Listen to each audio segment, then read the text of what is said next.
Let's get into that Indianapolis Colts win over the Baltimore Ravens. It was 22-19 in overtime. Colts moved to 2-1. Ravens fall to 2-1. A little bit of a rain game here. It was sloppy at times.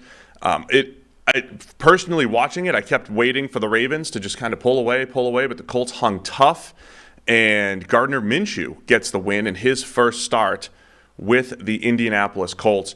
It also spurred an email, Sam, that did you see the message I sent you last night? Yeah, I saw the email. This one, I look, when you guys email us, if you email about punters or kickers, I might not read it. Now, if you bring it back to light, as Avery Walker did, the emailer, if you bring it back to light. What's the email address, Steve?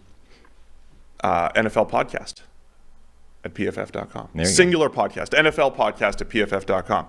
So really quick, way back, this must have been during free agency period. I don't remember you saying this, but Avery does. Sam has claimed that he can guarantee, all caps, that the Colts have made a mistake in signing kicker Matt Gay to a 4-year, $22.5 million deal. Sam said the only kicker worthy of this deal is Justin Tucker. I mean, Avery's been waiting for this game. Since the schedule release, Avery Walker, listener, viewer of the PFF NFL podcast, has been waiting for the Matt Gay, Justin Tucker Week 3 matchup.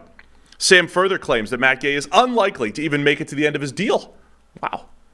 He has asserted that in 3 years, meaning that's March 2026, Matt Gay will no longer be on the Colts roster, will have forgotten how to kick, and will have been replaced by an undrafted player. Is this what you said way back during free agency, Sam? Yeah. Well, Avery here says, I have unwavering faith in Matt. I'm willing to bet a PFF subscription that in March 2026, he's playing the long game here. Matt Gay will not only be on the Colts roster, but he will also have logged more game-winning field goals over the preceding 3 years than Justin Tucker. And here we are, September, 6 months later. September 2023. Right, not 26. No. Just take the L for now. Just let Avery have his day in the sun. Because free agent Colts kicker Matt Gay sets an NFL record with 4 50-plus yard field goals in this game, in the very same game where Justin Tucker missed a game-winning field goal. Yeah, he missed It was 61. It doesn't matter. He missed a game-winning field goal. Matt Gay picks up a game-winning field goal. 4 total field goals beyond 50 yards. It is Avery Walker's day because he emailed this back in March with the utmost confidence, and credit to Avery Walker. To this point, it's a 3-year, it's a long-term deal, but man, what a day yesterday for Avery Walker, for Matt Gay, and the Indianapolis Colts. The long-term deal was the point. It's a 4-year giant sum of money for a kicker, and that's the folly. You don't need to defend your point here. Anywho, I'm just saying it's a big day. Gardner Minshew game, because Anthony Richardson didn't make it. So Minshew was one of several veteran quarterbacks actually to start over their younger counterparts because of injury and whatnot. And it was kind of interesting because Minshew overall played okay, but the Ravens were intent on blitzing the ever-loving crap out of him. And for some reason, with good reason apparently, because it worked.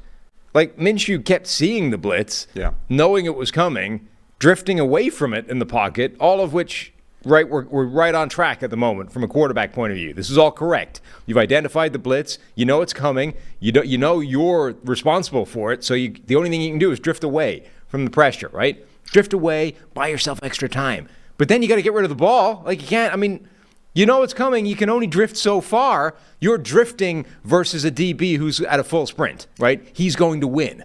So, and yet the last part was where Minshew kept falling over, both literally and figuratively. He drifted away from the pressure and then just ate the sack repeatedly. Last year's first-round safety, Kyle Hamilton. We loved Kyle Hamilton coming out. A lot of people did. Free safety, range, and everything. Started out a little slow last year, but the Ravens have moved him to more of a slot defender type of role. And he was the one that kept blitzing. Kyle Hamilton had 3 sacks in this game, and I thought there was a problem with the PFF video system. Because, sometimes in a video system, it repeats plays, and I literally had to, double-check multiple times that it was not the same exact play, because it was Kyle Hamilton rushing from the not the blind side, the open side. Which Minshew couldn't. You know my history with the blind side. The blind side's just the opposite of where you're looking. So if you're looking left, your blind side's It's your throwing side. Well, Gardner Minshew gets blitzed from his throwing side, and Hamilton sacks him 3 different times on exactly what you said. We know the unblocked rusher's coming, and Minshew's drifting, and just doesn't. That's the thing. Every the single 3 sacks one for of Hamilton on almost identical plays. Every single one of them, Minshew knew was coming and was moving away from the pressure for quite a period of time, and then just doesn't do anything with the football and eats the sack. So I want to give credit to the Colts. I mean, they hung really tough with their defense.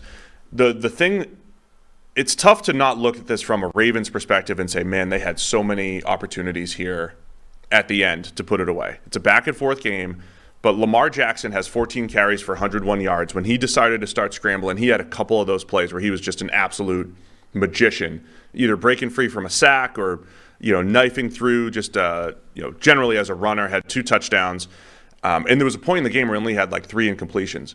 And at the well into the game, right? He was very efficient. But at the end, there was all these short passes. He's just off. I mean, this was the Ravens trying to get into field goal range at the end of regulation, in overtime, and they're just missing. He's just missing these short passes. Your guy Zay Flowers finishes with 8 catches for 48 yards. We don't need to, trash Zay Flowers because of pre-draft takes or anything like that. But it's another. He didn't have those explosive plays this week. It was another game where they put the ball in his hands and he makes these awesome moves for 1 yard. And he's just not creating enough after the catch, I don't think. It looks cool, but 6 yards per catch on the 48 yards there for Zay Flowers. The Ravens were missing on some of those short area passes, accuracy from Lamar that they needed, just to get into field goal range, and it leads to Justin Tucker missing a 61-yarder in the rain, which is expected, even for a Justin Tucker. And missed it short. Yeah. It was interesting. It was dead on line, like that ball right down the pipe. And then the one thing that everybody was saying, even the announcers were like, he's got plenty of leg. He doesn't need to put everything into this. We know Justin Tucker, blah, blah, blah. It's like, even maybe the best kicker of all time needs to put some juice on it to get it 61. Like I think you're underselling just how far that is as a kick. But yeah, he missed it just short. This was one of the games, with quite a few of them this week, where turnovers were a big part of it. Early in the game, Kenyon Drake has a really nice play, and then Juju Brents, the rookie, forces a fumble at the end of it. Lamar Jackson, again, just like this time, crappy conditions, it was wet, the tail end of Storm Ophelia, whatever the hell it was. Lamar Jackson tried to pump fake, and the ball just straight out of his hand. Zach Moss was making some plays. He had a big pass play, 50-50 pass, beat Patrick Queen. Did you see the play? It was 2 plays, actually, back-to-back, where the Colts lined up with Minshew at quarterback and a kicker, Matt Gay, split wide on the play. And I think the Ravens looked at that and were like, what the hell? That's weird. Called a timeout, right? Just for safety. I don't know what they're doing. That's bizarre. Let's call a timeout and figure it out. So then Shane Steichen sends the field goal unit on to kick the field goal. I forget where exactly this was, but 4th and short, up by the goal line. Sends on the kicking unit.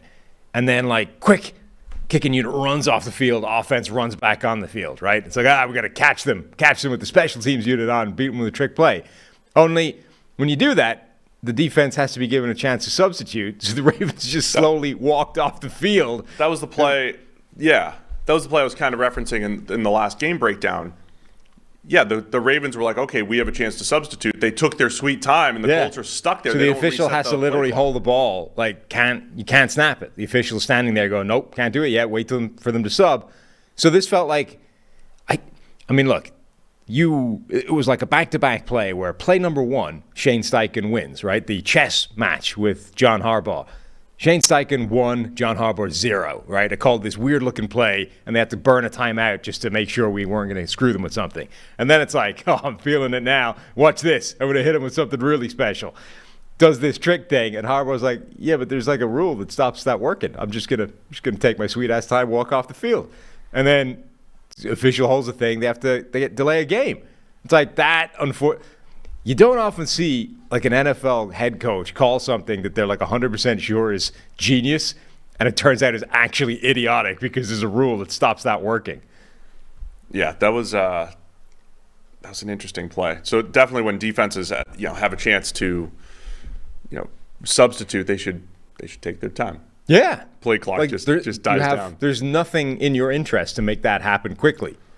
Lamar Jackson now has 6 turnover-worthy plays on the year, 5 of which are fumbles, I believe, if I'm counting correctly. 4 of them on pass plays. One with a scramble, a couple sacks, including yesterday. Just something to keep an eye on, because with the new offense, I think there's been a lot of underneath. There's been a lot of horizontal passing. Lamar doesn't have too many just bad errant throws in there, but the ball security from a fumbling standpoint, which coincides with his want to run a little bit, just something to keep an eye on for the Ravens.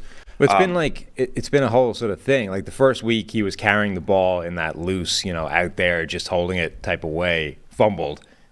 Second week you saw him like high and tight, right? Changing arms with it, like being super ball secure. And then this week it's like it's raining and you're pump faking and the ball just slips out of your hand. It's a sort of different situation. Michael Pittman, by the way, incredible insane catch in overtime.